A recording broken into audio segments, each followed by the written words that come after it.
October 27, 1962. A Soviet submarine commander had his finger on a nuclear torpedo. 2 of his 3 officers had already said yes. The third man said no. You are alive because of that decision. 12 days earlier, October 16th, a CIA photograph reaches Kennedy's national security advisor, taken at 70,000 feet, processed overnight. Soviet nuclear missile sites, under construction in Cuba, 90 miles from Florida, capable of hitting Washington, D.C. in under 13 minutes. Kennedy's generals had an answer: bomb them, then invade. Decisive, fast. According to documents that stayed classified for 30 years, that plan would have killed over 100 million people. Kennedy didn't take their plan. He built a trap instead. Not with missiles, not with bombers, with a chess move so precise that the Soviet Union had exactly one path off the board. And that path required them to publicly humiliate themselves. To understand why the move worked, you need to understand what Khrushchev thought he was doing.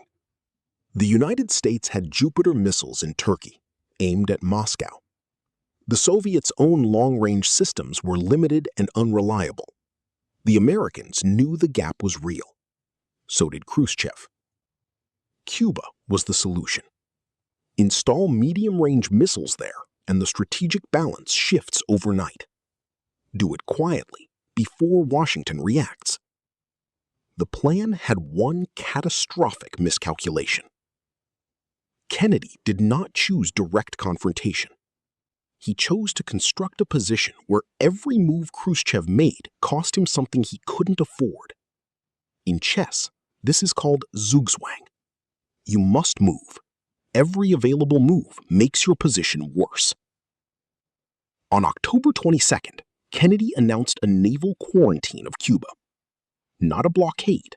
Blockade is an act of war under international law. Quarantine is a public health measure. That distinction was legally deliberate. More than 20 Soviet ships were en route to Cuba. They had 48 hours to reach the quarantine line. Picture a newspaper.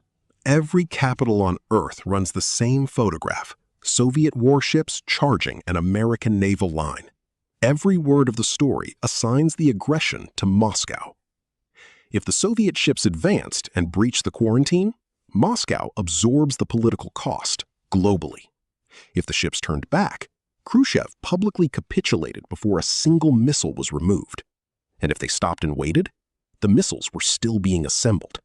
Kennedy had already stated that operational missiles in Cuba were unacceptable. The standoff ends in airstrikes, with Khrushchev having done nothing to prevent them. Every path forward cost the Soviet Union something it could not afford to pay. That is zugzwang, not a metaphor for it, the exact structural trap. But there was a flaw in the gambit. Kennedy knew about it. He hadn't solved it. And on the morning of October 27th, Black Saturday, it nearly destroyed everything he'd built.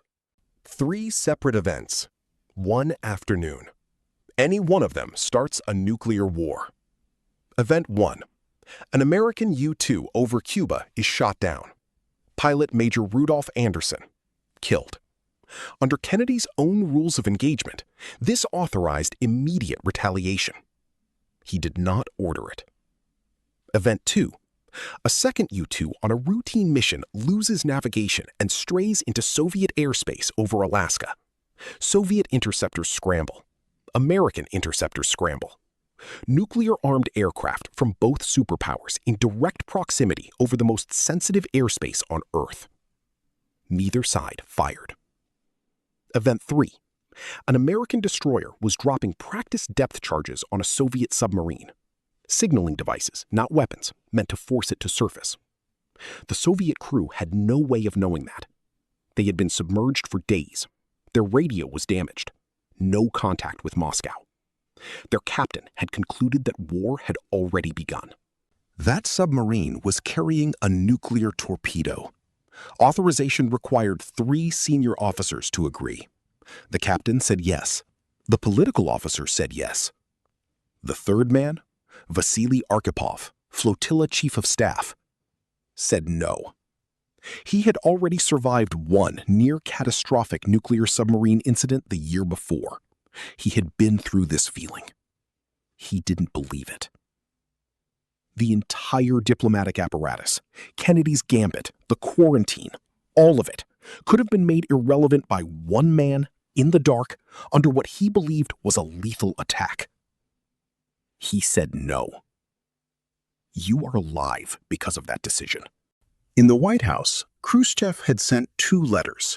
The first was personal, somewhat rambling. Analysts believe he wrote it himself without Politburo review.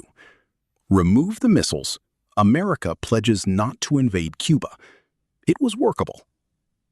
The second arrived the next morning. Formal. Foreign Ministry drafted. A new condition. The United States must also remove its Jupiter missiles from Turkey.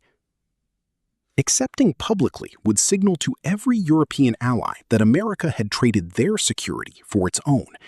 The perception alone could fracture NATO. Kennedy had 2 letters, 2 different offers, and less than 24 hours before the missiles in Cuba reached full operational status. His brother Robert proposed a solution of precise simplicity. Ignore the second letter. Respond to the first publicly. Accept the no invasion pledge. Appear to stand firm. Then, through private back channels, inform Moscow. The Jupiter missiles in Turkey would be removed within 6 months. But this arrangement could never be publicly acknowledged as part of the Cuba deal. A public concession that looked like American firmness.